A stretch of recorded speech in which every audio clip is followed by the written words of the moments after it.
আবারও যশোরের বেনাপোল স্থলবন্দর দিয়ে আমদানি রপ্তানি কার্যক্রম শুরু হয়েছে। বুধবার সকাল থেকেই বন্দরে লোড আনলোড সহ পণ্যবাহী ট্রাকে আমদানি রপ্তানি শুরু হয়। তবে কয়েকদিন ইন্টারনেট সেবা না থাকায় ম্যানুয়াল পদ্ধতিতে কার্যক্রম চালানো হয়। আর বুধবার থেকে সীমিত আকারে ইন্টারনেট চালু হলে বেড়েছে কাজের গতি। বেনাপোল স্থলবন্দর থেকে মোহাম্মদ রাসেল ইসলামের তথ্য ও চিত্র ডেস্ক রিপোর্ট।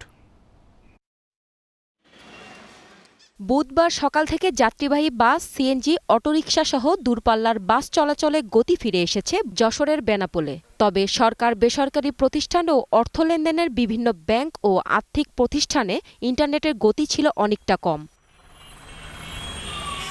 তারপরও সব ধরনের অফিস ও অন্য সেবা চালু হয়, কর্মচাঞ্চল্য ফিরেছে সাধারণ মানুষের মাঝে।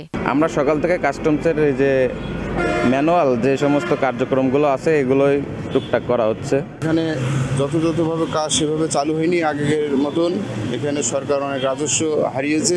এদিকে বেনাপোল স্থলবন্দর দিয়ে দুদেশের পাসপোর্ট যাত্রী পারাপারে যে ভোগান্তি ছিল, এখন দূরপাল্লার পরিবহন চালু হওয়ায় কিছুটা স্বস্তি ফিরেছে। দূরপাল্লার গাড়িগুলো আজকে থেকে ছাড়ার চেষ্টা করতেছি টুকটাক করে। সকাল থেকে একটা গাড়ি ছাড়ছে।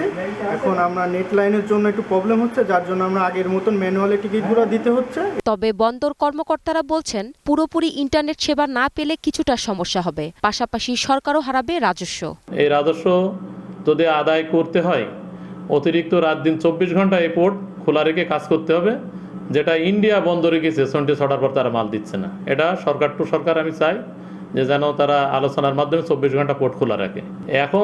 এখনও সমস্যা আছে, আমাদের যে গাড়িগুলো সারা বাংলাদেশ থেকে পোর্টে আসতে পারছে না, যে গাড়িগুলো আসতেছে সেগুলো 20,000-এর ভাড়া তারা 30-35,000 চাচ্ছে। Global television news desk.